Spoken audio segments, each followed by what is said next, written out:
Scenes may not be suitable for very young audiences. Parental guidance is recommended. Ang programang ito ay naglalabas ng sensitibong eksena at impormasyon. Striktong patnubay at gabay ng magulang ang kailangan.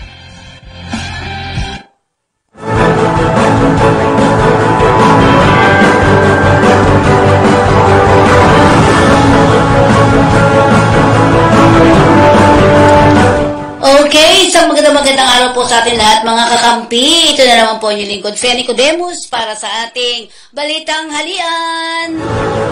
Sa ulo ng ating mga balita, US na natili mahigpit sa kaalyado ng Ukraine ayon kay Biden. Samantala ang China ay tinanggi sila na ang nasa likod ng cyber attack sa US. Naitalang mga kaso ng cybercrime sa Metro Manila tumaas ng halos 200%. Ito ay ayon sa PNP. Lugar sa bansa magpapatupad ng gun ban sa araw ng sona ni Presidente Marcos. Habang ang North Korea muling magsasagawa ng missile test. Bago tayo magdire-diretso sa ating mga balita, tayo muna'y magpaalala mula sa ating himpilan.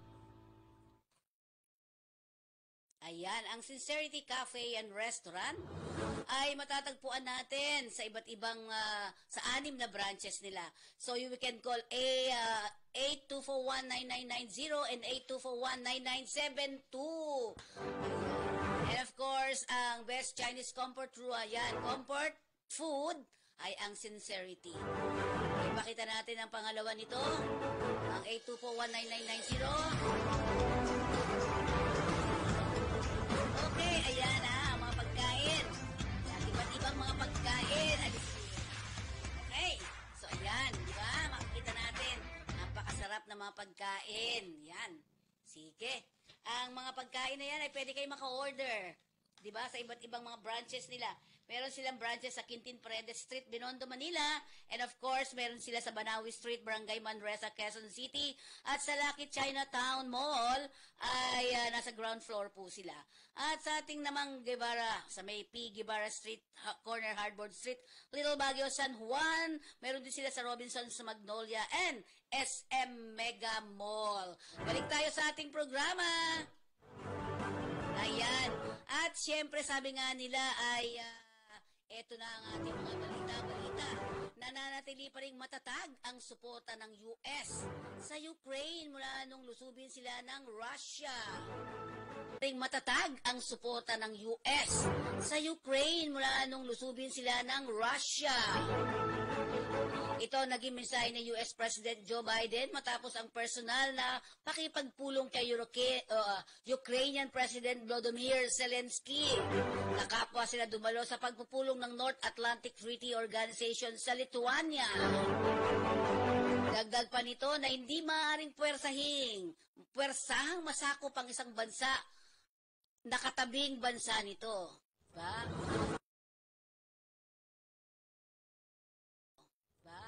Pinatukos din ni Russian President Vladimir Putin naman dahil tila minaliit nito ang kakayahan ng Ukraine ng kanilang sakupin noong nakaraang taon.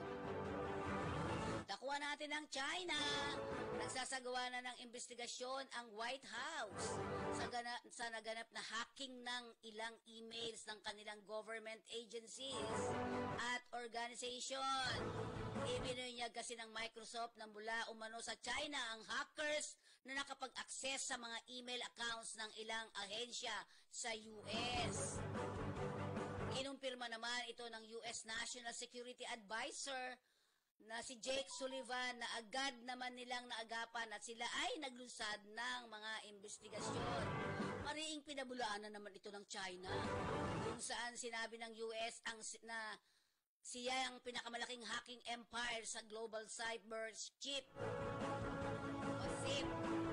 Dagdag pa ni Chinese Foreign Ministry spokesperson Wang Wenbin, nararapat na ipaliwanag ng US ang kanilang cyber attack activities at itigil na ang pagpapakalat ng maling impormasyon para linlangin ang mga tao. Sa panig naman ng Microsoft ay nakipag-ugnayan na sila sa US Department of Homeland Security at Cybersecurity and Infrastructure Security Agency. Samantala, inulat ng Philippine Agency Police Anti-Cybercrime Group na halos nag-triple na ang bilang ng mga kaso ng cybercrime na kanilang naitala sa buong Metro Manila sa unang bahagi ng taong 2023. Ito naman ang naitala ng pambansang pulisya ilang araw bago ang deadline ng SIM registration o SIM registration sa darating na July 25, 2023. Sa datos, umabot ng 152% o 6,250 na mga kaso ang itinaas ng cybercrime sa National Capital Region sa unang bahagi ng taong kasalukuyan kumpara sa 2,477 ng una nitong maitala noong nakarang taon sa kaparehong panahon. Sa paliwanag ng PNP ACG Director Police Brigadier General Sidney Hernia, ang pagtaas na ito sa bilang ng mga cybercrime sa kanilang naitala ay bahagi ng worldwide trend na isaaniyang natural effect sa paggamit ng internet ng halos lahat ng mga tao ngayon sa buong mundo. Kaugnay na balita pa, inihayag din ng naturang hanay ng kapulisan na halos pumalo na rin sa 200% ang itinaas ng SIM-aided crimes sa ating bansa na may katumbas na 4,104 na bilang para sa taong 2023. Mas mataas din ito kung ikukumpara sa 1,415 sa kaparehong panahon noong nakaraang taon. Samantala, dakuhan natin ang ating gun ban. Magpapatupad ng gun ban ang PNP sa 3 lugar sa araw ng ikalawang State of the Nation Address ni Pangulong Ferdinand Marcos Jr. Sinabi ni PNP Chief General Benjamin Acorda Jr. na ipapatupad nila ang gun ban sa Metro Manila, Central Luzon at Calabarzon. Ang naturang hakbang na ito'y nila ay base rin sa rekomendasyon ng Police Directorate for Operation. Magsisimula ang gun ban mula alas 12 o 12:01 ng umaga ng July 24 hanggang 12 ng madaling araw ng July 25. Sa panahong ito, lahat ng mga permit to carry firearms outside of residence ay suspendido sa nabanggit na mga lugar. Tanging ang miyembro ng PNP Armed Forces of the Philippines at ilang law enforcement agency na naka-duty ay nakasuot ng uniforme at papayagang magbitbit ng kanilang mga baril. Samantala, binunyag ng South Korea ang muli na namang umanong pagsasagawa ng North Korea ng isang intercontinental ballistic missile test.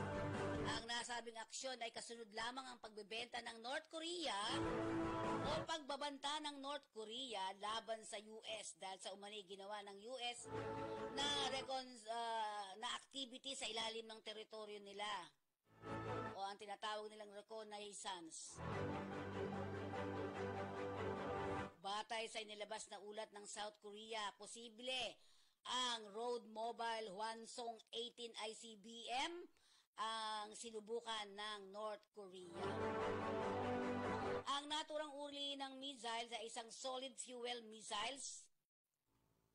Ang naturang dahil sa mahirap naman itong matunton, hindi katulad ng mga karaniwang liquid fuel missile. Uulitin lang natin ang naturang uri ng missile sa isang solid fuel missiles. At isa sa mga pinagmamalaki ng North Korea dahil sa mahirap umano itong matunton, hindi katulad ng mga karaniwang liquid fuel missiles. Habang batay naman sa impormasyon nakuha ng South Korea, ang naturang missiles ay maaaring galing sa kapital na naturang bansa at pinalipad sa layong 1,000 kilometro o 1,000 kilometro. Ito naman ay tinatayang lumilipad sa taas na 6,000 kilometro bago tuluyang bumagsak sa karagatan sa pagitan ng Korean Peninsula at bansang Japan. Yan ang ating mga balita ngayon. Dumako po tayo sa ulat panahon. Yan ang ating ulat panahon sa araw na ito, July 13, 2023. Ang ating weather update.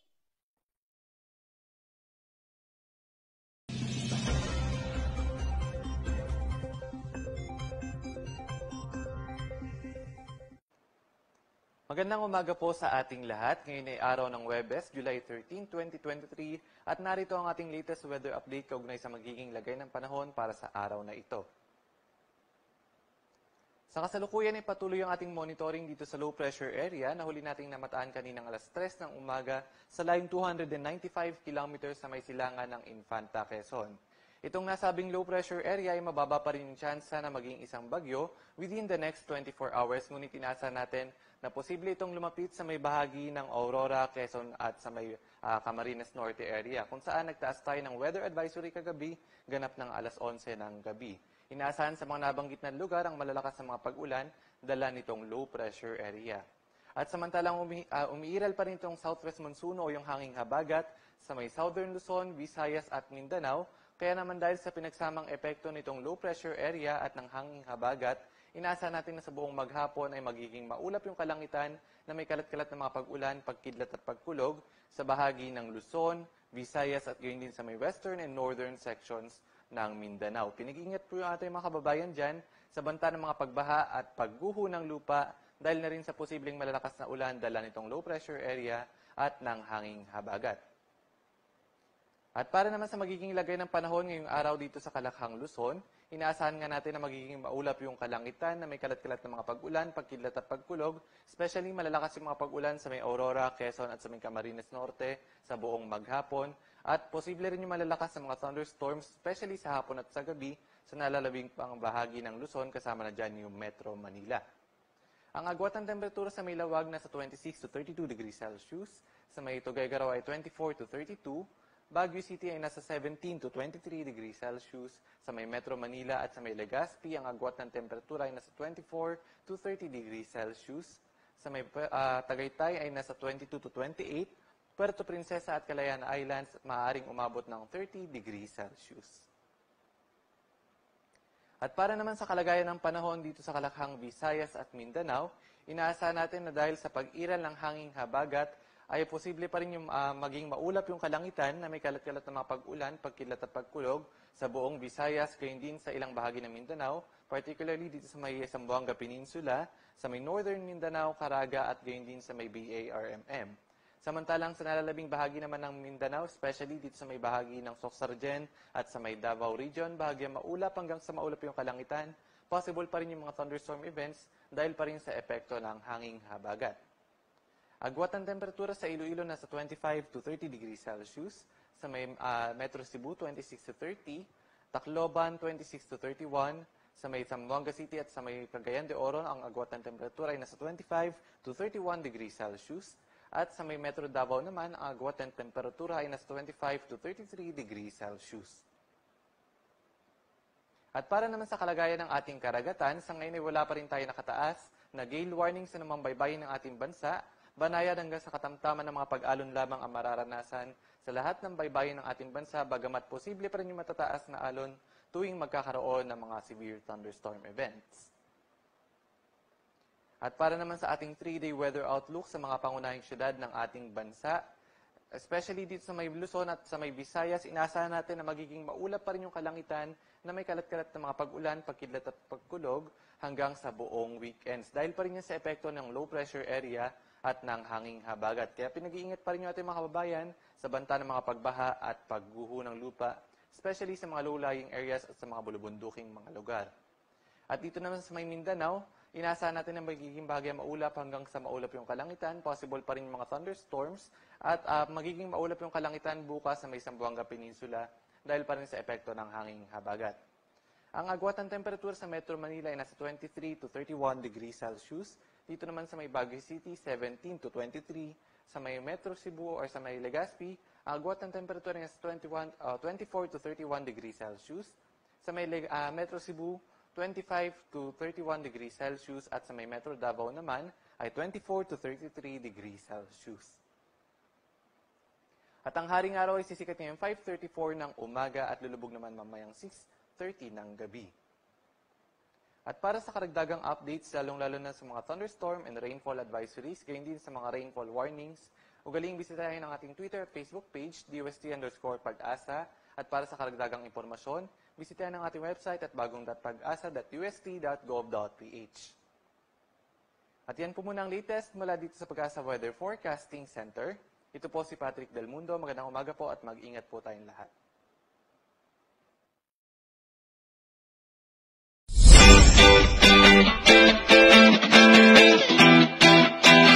Ano nga ba ang RA 10022 o Migrant Workers and Overseas Filipinos Act of 1995? Ito ay batas na nakatuon sa proteksyon at pagsulong ng kapakanan ng ating mga kababayang OFW. Bakit nga ba mahalagang malaman ng bawat manggagawang OFW ang mga ito?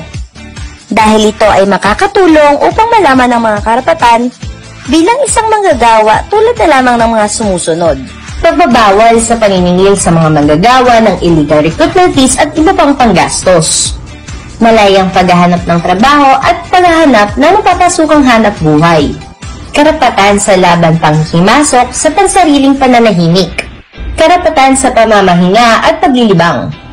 Confidentiality at pangangalaga sa mga personal na datos at impormasyon ng manggagawa. Alamin ang iyong bansang pupuntahan at pagtatrabahuhan. Karapatan sa diskriminasyon, malayang pagpupulong at pagsama-sama. Kaya kung ikaw ay may katanungan at nais na ireklamo tungkol sa iyong karapatan, maaaring dumulog sa tanggapan ng ahensya sa mga sumusunod.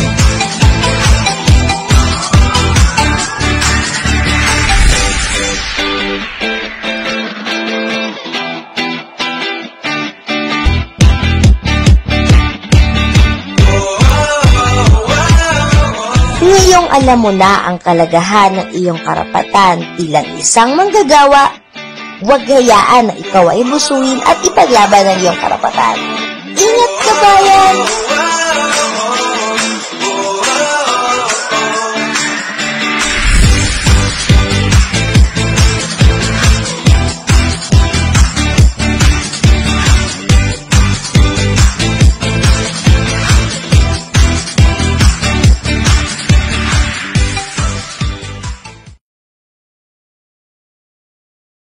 Ating tunghayan naman ang ating kapirahan sa araw na ito ng ating ang ating kapirahan ngayon ng US dollars ay pumapatak ng 54.62 pesos. 54 pesos and 62 centavos. Samantalang ang euro ay pumapalo ng 60.84. Ang British pound is 70.97, halos 71 na. Ang Australian dollar ay pumapalo ng 37, tama ba ako? 37.85, 0.85. Ang Canadian dollar ay pumapalo ng 41.42. Ang Singapore dollar ay 41.6 pa, malapit na silang dalawa. Ang Swiss franc ay 63.0. Ang Malaysian ringgit ay nasa 11.62 pesos. Ang ating Japanese yen is 394, 0.394 o halos 4,000 ang halos lang ang isang lapad. Yan po ang ating kapirahan sa araw na ito. At syempre, inyo po lingkod, Feni Codemus, ang kakampi online at kasapi ng Philippine Online Broadcasters Association. Ako'y nagpapaalam sa inyo, muli, magkita-kita tayo uli bukas dito sa ating Balitang Halian.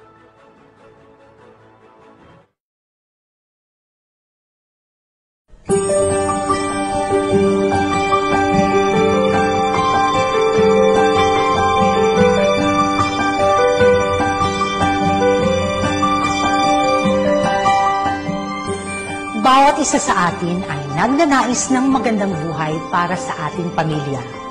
Lahat ay gagawin natin, mabigyan lamang sila ng magandang buhay. Kung minsan pa ay kaya natin isakripisyo ang lahat para makamit natin ang pinapangarap nating buhay para sa kanila. Kaya naman, marami sa atin ang pinipiling makipagsapalaran sa ibang bansa para makamtan ang inaasam-asam.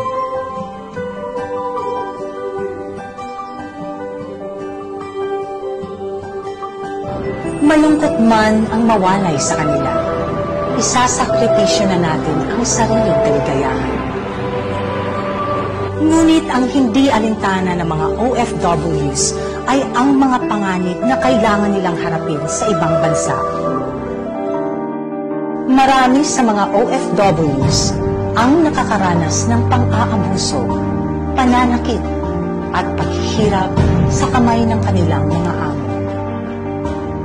Ngunit ang pinaka-nagpalala ng lahat ay nung dumating ang COVID-19 pandemic. Ayon sa data ng Senate Labor Committee, ay may humigit kumulang na 5,000 kaso ng pang-aabuso ang naitala noong 2020 at halos 24,000 naman ang may contract violation. At bagamat merong mga programa ang gobyerno para sa mga ganitong kaso, karamihan sa mga naaabusong ito ay hindi alam kung paano, saan, at kaninong hihingi ng tulong. Lalo na sa panahon ng pandemya, kung saan mas naging mahigpit ang mga patakaran tulad ng mga lockdowns at social distancing.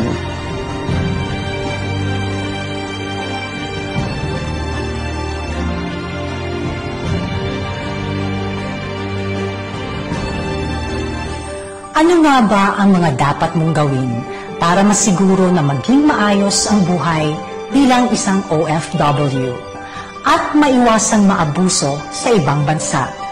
Kasama na rin na masiguro ang kapakanan ng iyong mga mahal sa buhay na iniwan.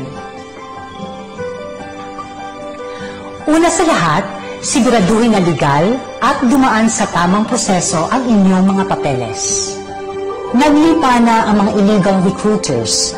Siguraduhin hindi ka magpapabiktima sa kanila dahil mas mataas ang tsansa na maabuso ka sa ibang bansa kapag ikaw ay illegally recruited. Huwag basta-basta magtiwala sa mga recruiters na kumakausap sa iyo.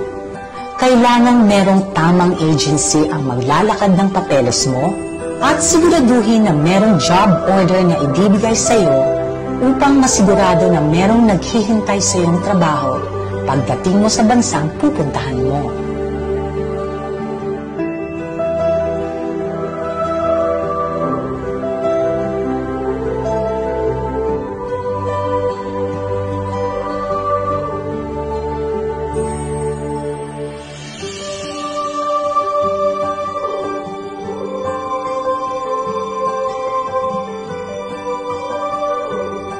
Isa rin sa importanteng dapat gawin kung ikaw ay aalis ng bansa ay ang magpamiyembro sa Overseas Workers Welfare Administration o OWA, isang ahensya na nangangalaga sa interes ng mga OFWs at ng kanilang mga pamilya.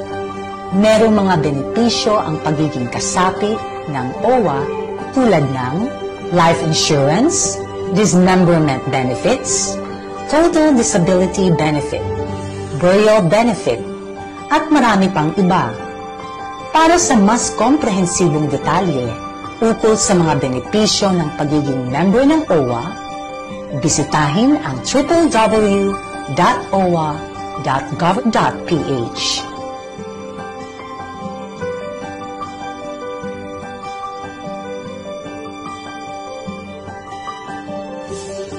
Sa pagdating mo sa bansang pagtatrabahuan, marapating alamin agad kung ano ang mga ahensyang makakatulong sa iyo sa panahon ng kagipitan o pangangailangan.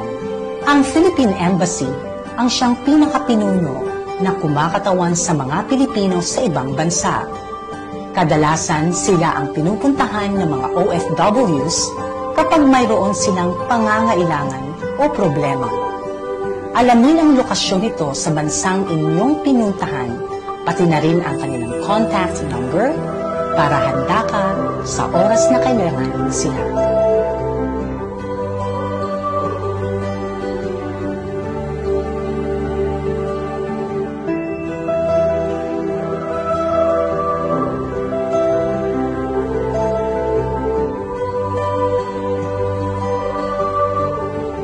Ang Migrant Workers Offices o MWO naman ay nasa ilalim ng Philippine Embassy na nangangasiwa sa problemang may kinalaman sa OFWs.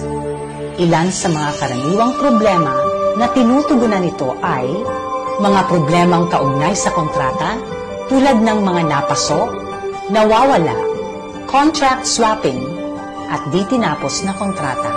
Kapakanan ng mga OFW na maaaring may kinalaman sa pagsasamantala, pagmamaltrato, at panggigipit ng mga amo at naliligaw o nawawala sa ibang bansa.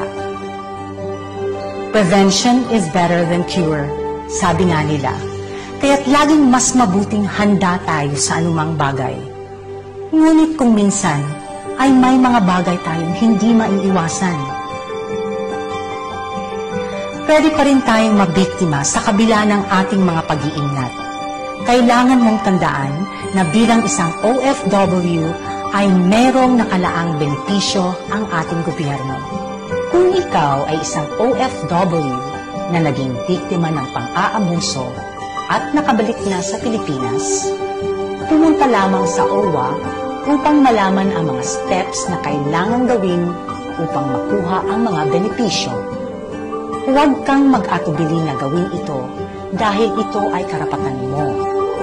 Kung meron mang hindi mauunawaan, maaari kang magtanong sa mga representative ng OWA o kaya naman ay humingi ng tulong sa mga taong mas nakakaunawa. Maaari niyo rin silang makontak sa mga numerong ito.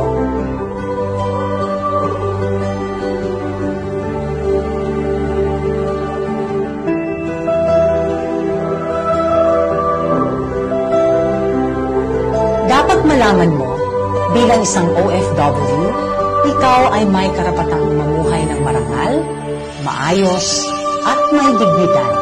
At lahat ng ito ay para sa kinabukasan ng iyong pamilya. Kaya naman kailangan gawin natin ang lahat upang masiguro ang kanilang maayos na kinabukasan.